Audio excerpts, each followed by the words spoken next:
আসসালামু আলাইকুম, সবাইকে আমার চ্যানেলে স্বাগতম। আপনারা সবাই কেমন আছেন? আমি আল্লাহর মতো অনেক ভালো আছি। আশা করি আপনারা সবাই খুব ভালো আছেন।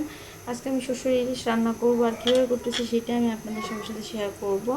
আসলে শস্য ইলিশটা শস্যগুলোকে আমি আগেই ভিজিয়ে রাখছিলাম, তারপরে সেটা ব্লেন্ডার দিয়ে ভালো করে পিষে নিয়েছি। আপনি ইচ্ছে করলে পাটা পুতা দিয়েও পিষে নিতে পারেন। এই যে দেখেন, তারপরে ইলিশ মাছগুলোকে আমি হালকা একটু ভেজে নিচ্ছি, কারণ ইলিশ মাছ একদিন করলে দেখা যায় সাদা সাদা হয়, সেজন্য আমার খেতে অতটা আমার কাছে অতটা ভালো লাগে না, সেজন্য হালকা ভাবের মতো ভেজে নিয়েছি। তারপরে খিচুড়ির জন্য পেঁয়াজ কাঁচা মরিচ সব কিছু দিয়ে তেলের মধ্যে ভালো করে কষায় নিতেছিলাম। তারপর একটু সামান্য হলুদ, সামান্য পরিমাণ মতো একটু মরিচ দিচ্ছি।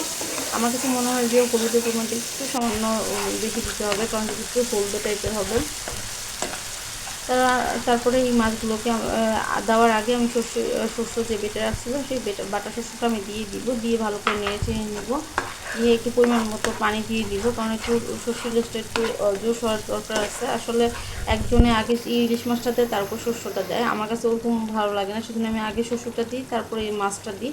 এই দেখেন আমার শস্য ইলিশটা প্রায় হয়ে আসছে। এখন আমি মাছগুলো দিয়ে দিচ্ছি। দেখেন আমার সরষে ইলিশ রান্নাটা কেমন হয়েছে কমেন্টে জানাবেন। আশা করি আপনাদের সবার কাছে আমার ভিডিওটা ভালো লাগছে। ভালো লাগলে প্লিজ কমেন্ট করবেন। আর আপনারা যদি আমার ইউটিউব চ্যানেল নতুন হয়ে দেখেন তাহলে প্লিজ আমার চ্যানেলটা সাবস্ক্রাইব করে দেবেন, ফেসবুক পেজ থেকে ফলো দেবেন, লাইক দিয়ে শেয়ার করুন, অন্যকে দেখার সুযোগ করে দেবেন। সরষে ইলিশের উপর দিয়ে আসলে কাঁচামরিচ দিয়ে দিচ্ছি। এই যে দুপুরে আমি গরম ভাত দিয়ে সরষে ইলিশ দিয়ে সবাই এখন খাবে। আর সরষে ইলিশটা হলে দেখা যাচ্ছে যে মাছের মধ্যে কোনো মাছ অতটা বেশি ভালো লাগে না, যা ইলিশ মাছটা অত বেশি ভালো লাগে। আল্লাহ হাফেজ।